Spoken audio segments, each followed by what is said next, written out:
¿Qué tal? Sean bienvenidos nuevamente a Anatomic. Soy el doctor Miguel Ángel Estrada Méndez, médico especialista en cirugía y profesor de la materia de anatomía. Y el día de hoy vamos a platicar sobre lo que es la irrigación de las extremidades superiores, incluyendo lo que son las arterias, las venas y los linfáticos. Primero vamos a hacer un esquema general de cómo viene la circulación de la extremidad superior. Para eso vamos a utilizar este diagrama. Recordemos que de lo que va a ser el ventrículo izquierdo del corazón va a surgir lo que va a ser la aorta, que tiene una porción ascendente, una porción del arco y después una porción descendente. En el arco de la aorta va a surgir lo que es el tronco brachiocefálico, que se dirige hacia arriba, hacia la derecha, a la articulación esternoclavicular, donde se va a estar originando lo que va a ser la arteria carótida común derecha y la arteria subclavia del lado derecho. Después del arco de la aorta surge la arteria carótida común izquierda y más hacia la izquierda y hacia atrás la arteria subclavia del lado izquierdo. Entonces las arterias subclavias son las que se van a encargar de darle la irrigación a la extremidad superior. La derecha, ya mencionamos, se origina del tronco arterial brachiocefálico y la izquierda lo hace directamente de la aorta. Las arterias subclavias, cuando pasan o rebasan el borde lateral de la primera costilla, van a cambiar de nombre y se van a conocer ahora como arteria axilar. La arteria axilar va a entrar por el conducto cérvico-axilar hacia la axila y al llegar a lo que va a ser el borde inferior del músculo redondo mayor, se va a continuar como arteria braquial. Esta va a viajar a nivel del brazo y va a llegar pasando el codo a lo que es la apófisis coronoides de la ulna. A esta altura se va a dividir en una arteria ulnar que es medial y una arteria radial que es lateral.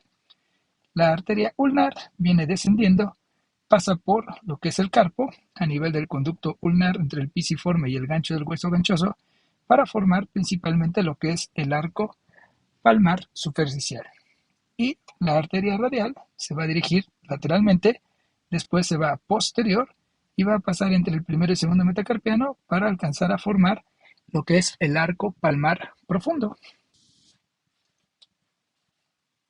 Tanto de lo que es el arco palmar superficial que viene de la ulnar principalmente y el arco palmar profundo que viene de la radial principalmente, van a salir unas arterias metacarpianas que se van a unir y van a formar lo que se van a conocer como las arterias digitales comunes. Estas arterias digitales comunes van a llegar al espacio interdigital y van a estar formando lo que van a ser las arterias digitales propias que se van a ir por la parte lateral de lo que van a ser los dedos y también de lo que es la arteria radial va a surgir la arteria principal del pulgar y hacia el índice la que se llama arteria radial del índice. Entonces, nuevamente, tengo del arco a la aorta, tronco brachiocefálico, donde surge la subclavia derecha, de lo que es la aorta, surge la carótida del lado izquierdo y la subclavia izquierda. Entonces, la subclavia, mencionamos, va desde su origen hasta cruzar el borde lateral de la primera costilla y se continúa como arteria axilar. La arteria axilar, cuando rebasa el borde inferior del músculo redondo mayor, se continúa como arteria braquial. Esta arteria braquial, al llegar a la apófisis coronoides de la ulna, se divide en arteria ulnar y arteria radial. La arteria ulnar viene viajando medialmente, pasa por el canal ulnar, antes llamado de Gullón, a nivel del carpo y forma el arco palmar superficial. Y la arteria radial se viene lateralmente, se va a dirigir posteriormente hacia la tabaquera anatómica y después va a pasar entre los dos primeros metacarpianos a la altura de lo que es el músculo interóseo dorsal para formar lo que va a ser el arco palmar profundo. De esta arteria radial surge la arteria principal del pulgar y la radial del índice y de ambos arcos van a surgir lo que van a ser ramos metacarpianos palmares y dorsales para formar las arterias digitales comunes, las cuales al llegar a lo que van a ser los espacios interdigitales van a formar ya las arterias digitales propias. Aquí tengo primero la arteria subclavia. Ya mencionábamos, la arteria subclavia en el lado derecho surge del tronco brachiocefálico y en el lado izquierdo va a ser directamente de la aorta.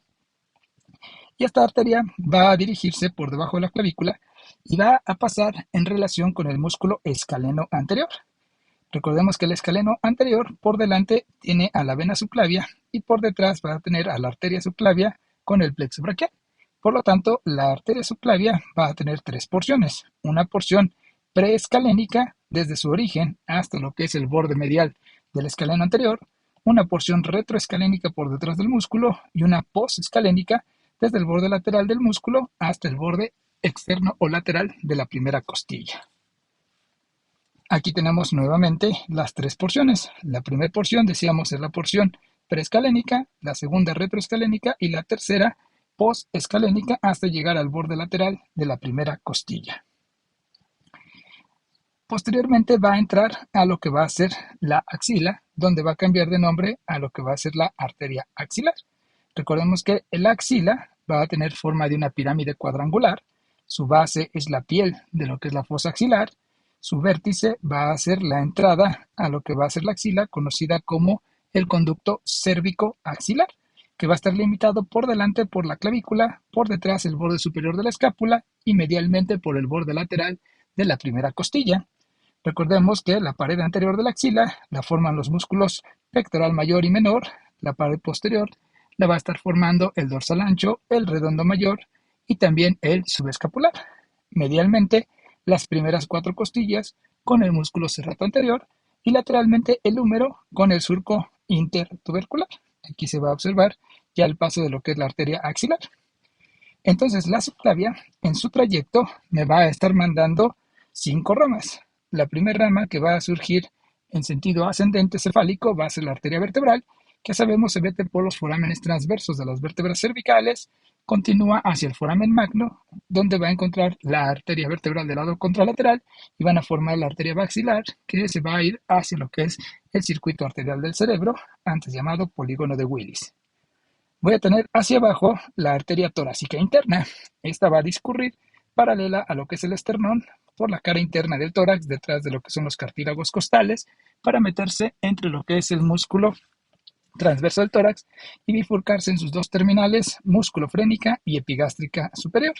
Y recordemos que en el caso de la mama va a mandar unas ramas perforantes para irrigar la parte medial de la mama y también me va a estar mandando las 6 primeras arterias intercostales anteriores.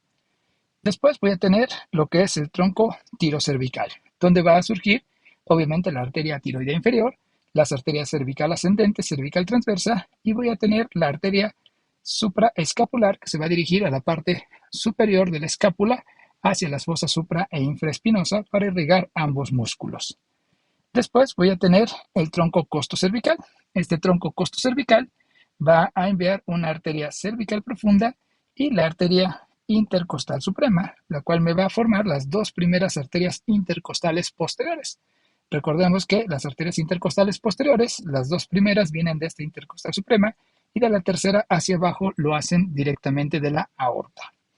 Finalmente la arteria dorsoescapular, que va a ser la arteria que se va a dirigir hacia la parte posterior para seguir medialmente a lo que es la escápula y va a estar irrigando a los músculos que se insertan en esa zona, como es el elevador de la escápula, el romboides menor y el romboides mayor.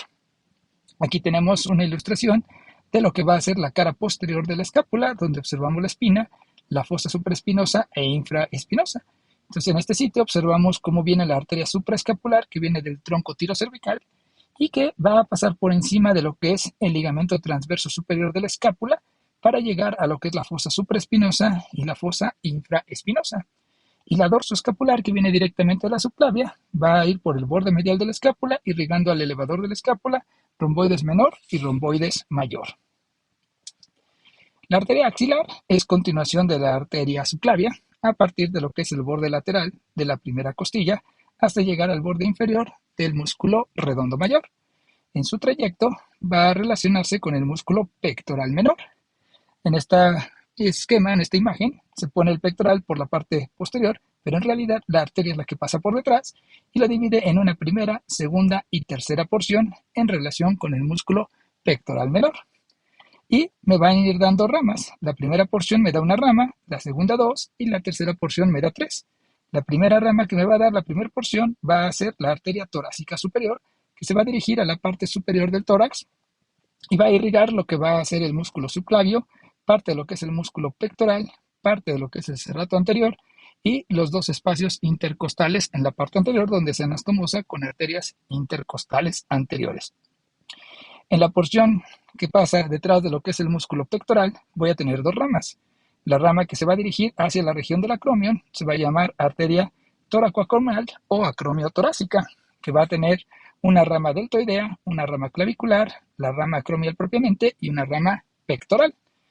Después voy a tener a la arteria torácica lateral, la cual va a descender paralelo a lo que es el tórax y va a estar irrigando a lo que van a ser los músculos pectorales y a lo que es el serrato anterior, y en el caso de la glándula mamaria irriga la parte lateral de la mama junto con las arterias intercostales posteriores.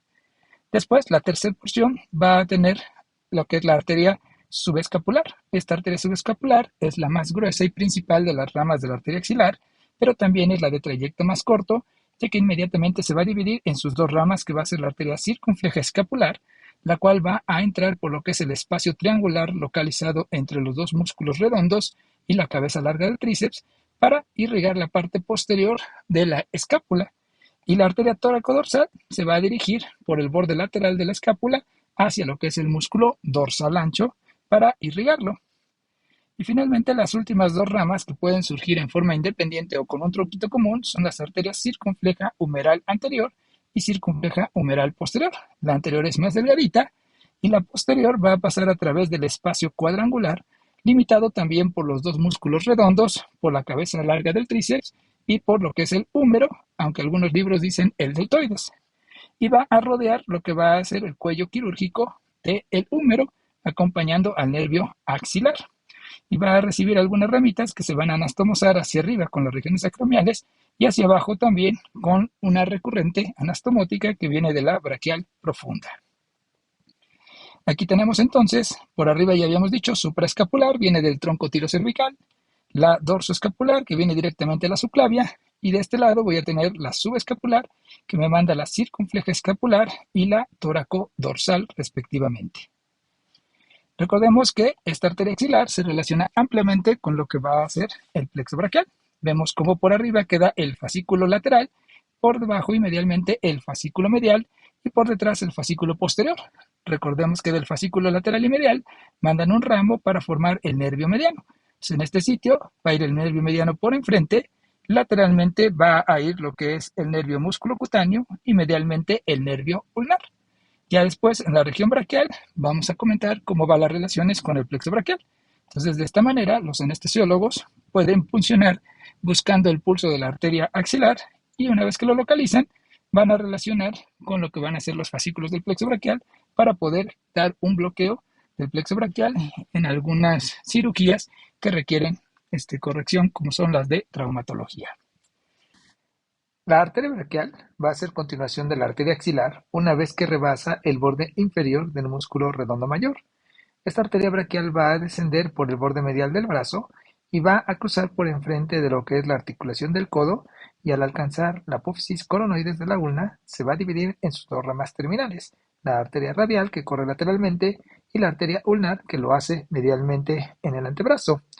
Esta arteria braquial la vamos a encontrar posicionada a nivel de lo que es el plexo braquial, entre lo que es el nervio mediano y el nervio ulnar. Al inicio, el nervio mediano va a estar por enfrente de la arteria, pero después va a correr lateral a la misma para volver a cruzar por enfrente y posicionarse medialmente.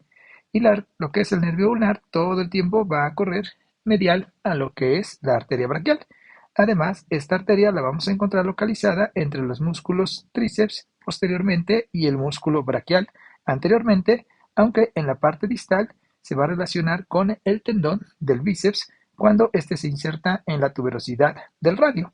De hecho, es un sitio donde se puede localizar para poder palparla durante la toma de la presión arterial.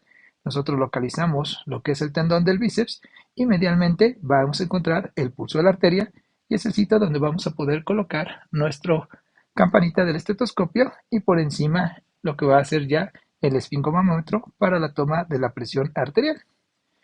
La arteria braquial va a emitir varias ramas colaterales. Se va a encargar de irrigar los músculos que se encuentran en el brazo y también se va a encargar de irrigar al húmero.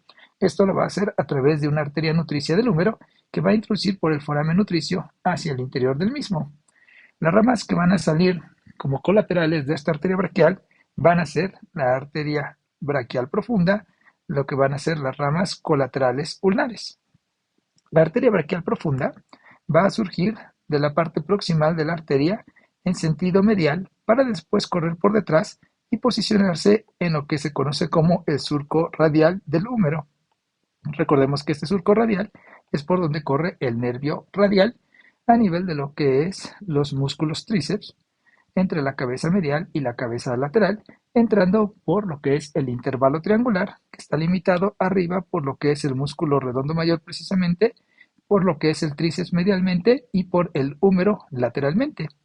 Esta arteria braquial profunda se llama así porque va en el brazo profundamente adherida a lo que es el hueso húmero y va a correr en sentido caudal para llegar a lo que va a ser la cresta supracondilia lateral. A esta altura, la arteria va a emitir sus dos ramas terminales, que van a ser la arteria colateral radial y la arteria colateral media. La arteria colateral radial se llama así porque se va a anastomosar con una rama que regresa a la arteria radial conocida como la arteria recurrente radial.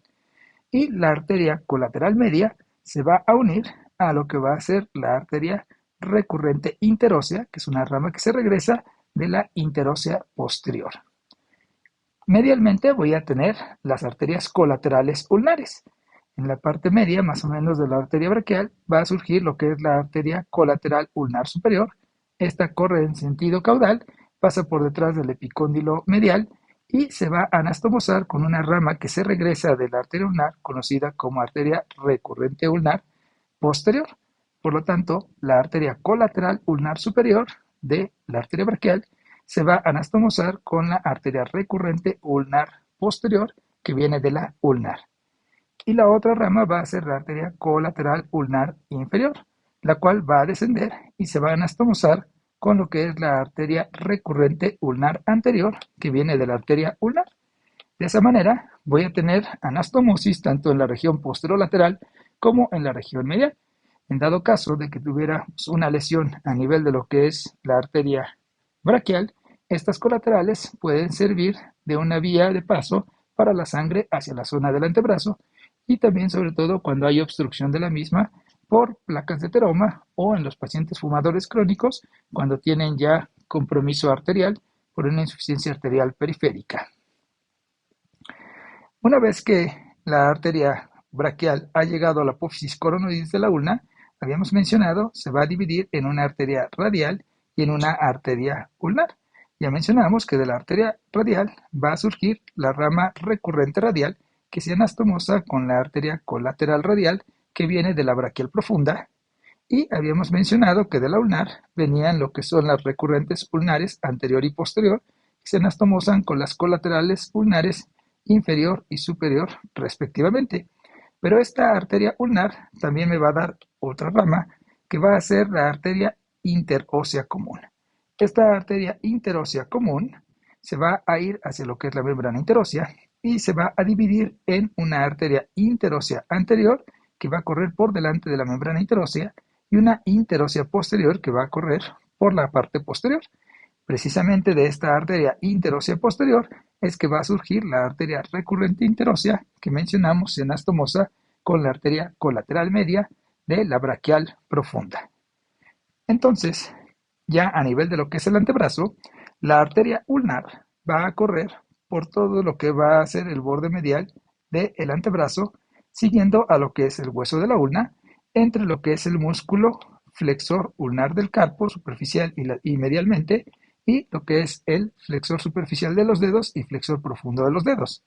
Esta arteria, al llegar a la zona del carpo, va a pasar por encima de lo que es el ligamento carpiano palmar, entre lo que va a ser el hueso pisiforme y el gancho del hueso ganchoso, en lo que se conoce como el canal ulnar, antes conocido como canal de Guyon.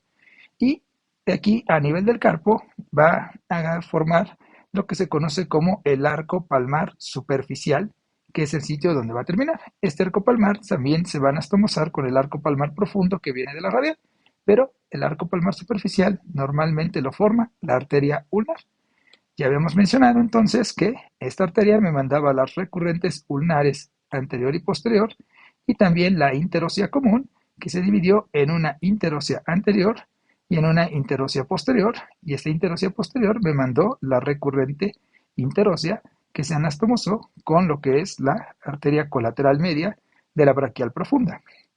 Estas arterias interóseas vienen descendiendo en sentido caudal por enfrente y por detrás de la membrana interósea, y en la región distal, a la altura de la articulación radio-ulnar distal, la arteria interósea posterior va a perforar y se va a anastomosar con la anterior.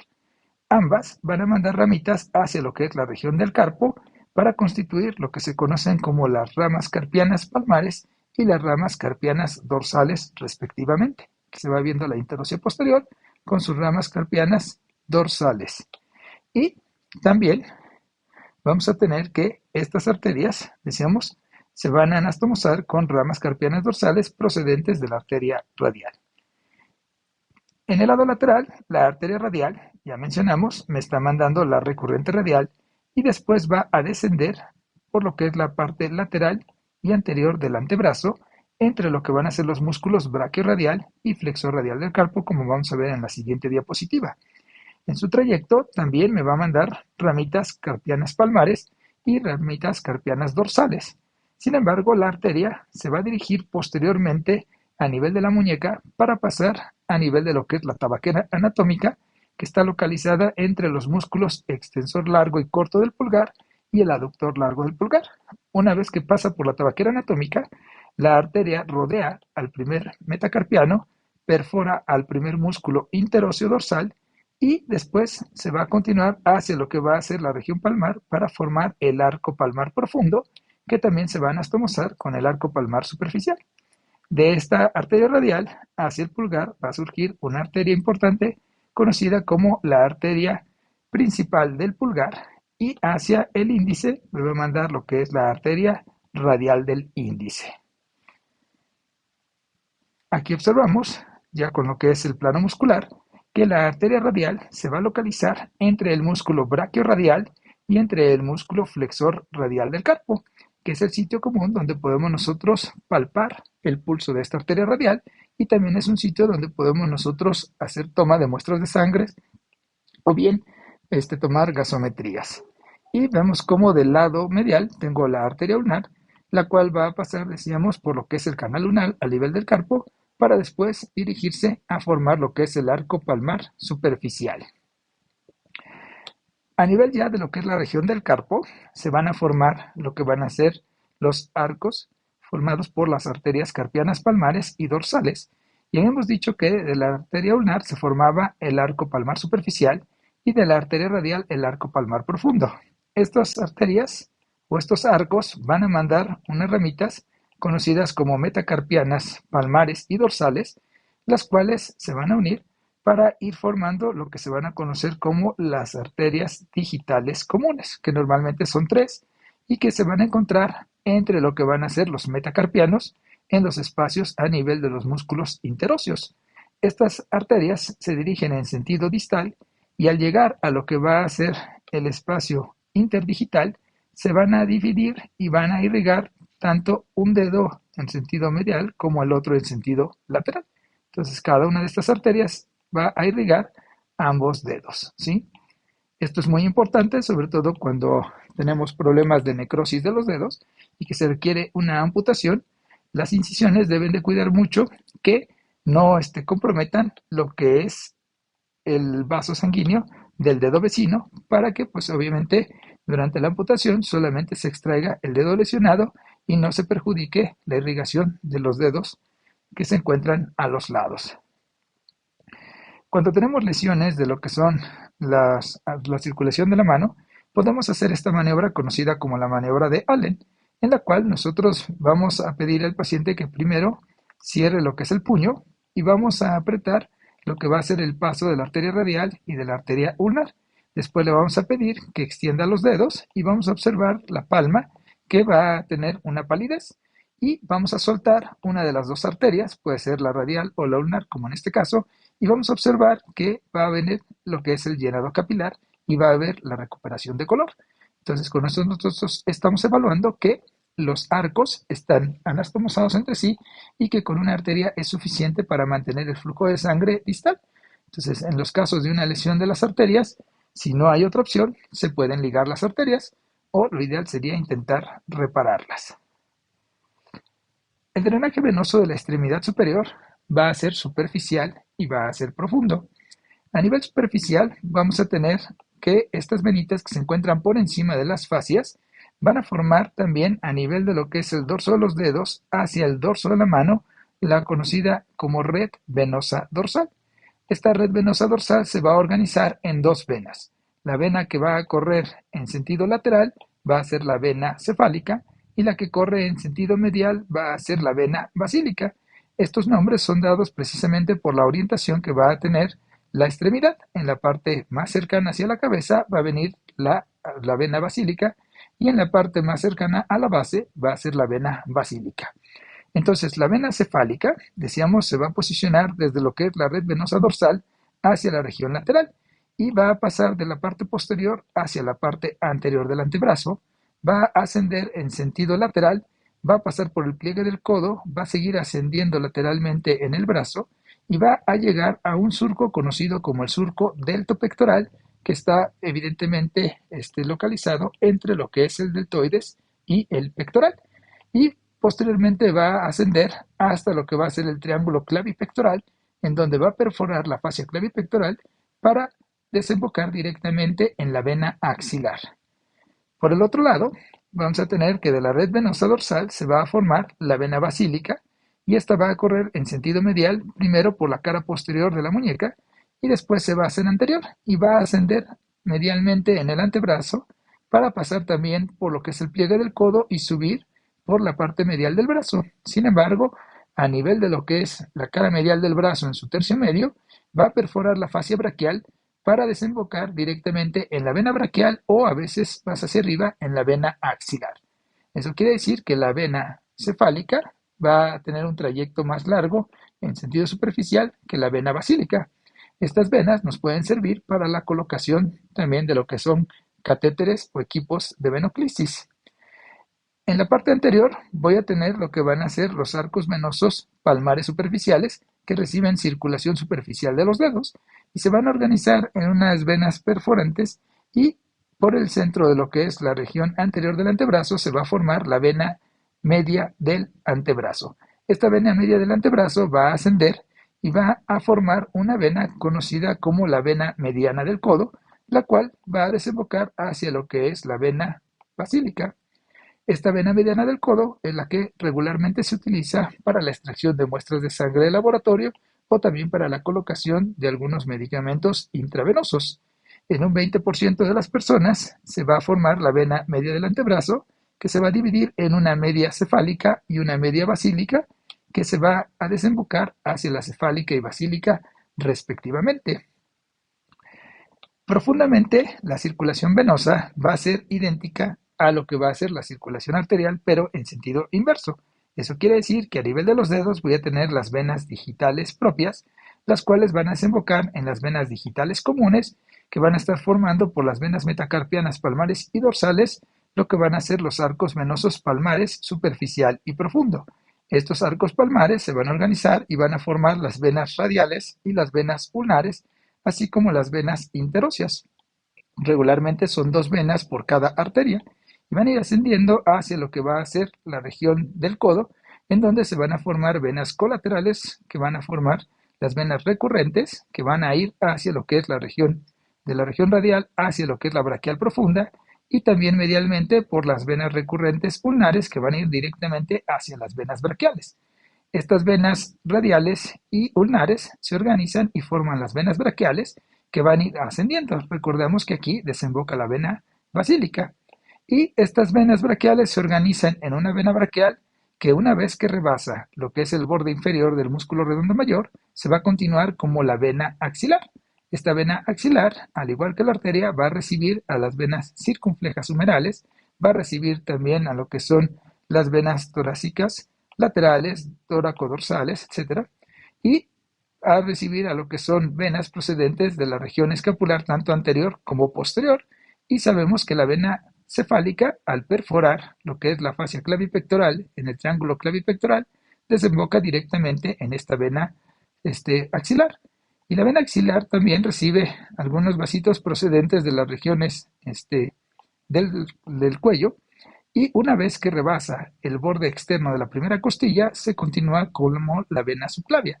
Esta vena subclavia pasa por debajo de lo que es la clavícula, por delante del músculo escaleno anterior, va a recibir a la vena yugular externa y a la altura de lo que es la articulación esternoclavicular va a encontrarse con lo que es la vena yugular interna procedente del cuello para de esta manera formar el ángulo venoso donde desembocan los conductos linfáticos, en el lado derecho el conducto linfático derecho y en el lado izquierdo el conducto torácico, y la unión de la vena yugular interna con la vena subclavia me va a formar las venas brachiocefálicas. Sabemos que está una derecha y una izquierda, que van a recibir también venas intercostales superiores, me van a recibir a las venas tiroideas inferiores, algunas tímicas, sobre todo en la infancia, a las venas pericardiofrénicas y a las torácicas internas.